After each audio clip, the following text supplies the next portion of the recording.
So I just seen the Candice Owens and Nick Fuentes podcast. This is what I be talking about when I say raising black children in a predominantly white neighborhood is dangerous to the psyche of the black child, right? I get the desire to want your kids to grow up in a positive environment where they have access to more opportunities, etc., etc. However, there is a negative side to black excellence, right? And it's that nagging feeling to prove your excellence to even racists, right?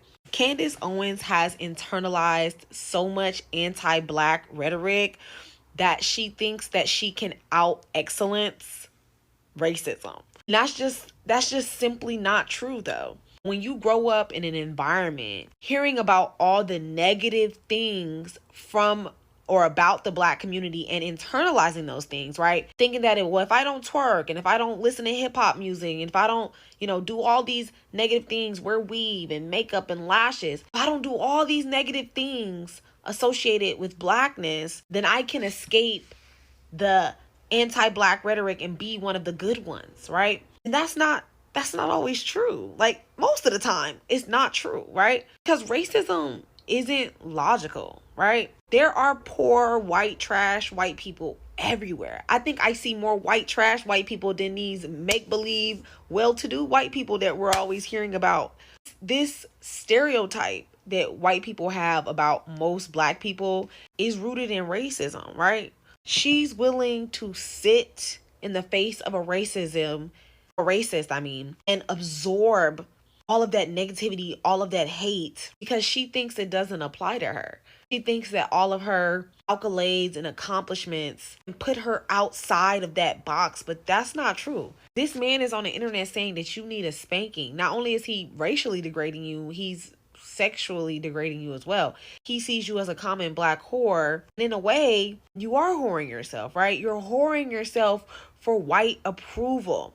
And that is what happens when you allow the black psyche to fester in a predominantly white environment, right? Racial self-esteem is a real thing, right? People don't believe it is, but it is, right? And Candice Owens is somebody with low racial self-esteem. Growing up in a predominantly white environment and never being around a lot of black people, especially black people who are great, right? Who share greatness with you, will give you low racial self-esteem.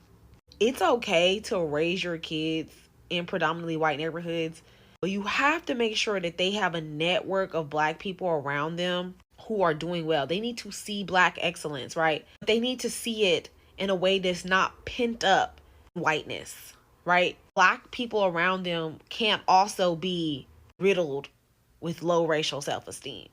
They have to have black pride. Like, black pride is so important to the psyche, or you'll end up just like Candice Owens, right? Scraping up whatever white people are willing to give you and thinking that that's enough and you just gotta claw your way to the top. You shouldn't have to claw your way to the top. Like, that's the whole point. I think that she doesn't really understand that.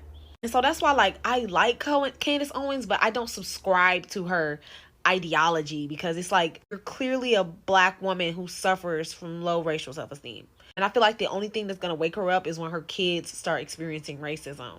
And then she's going to be like, what have I done? Right? She's afforded them every opportunity in life. They'll be half white. They still won't have access to that privilege that she thinks that she's giving them. That's just what I think.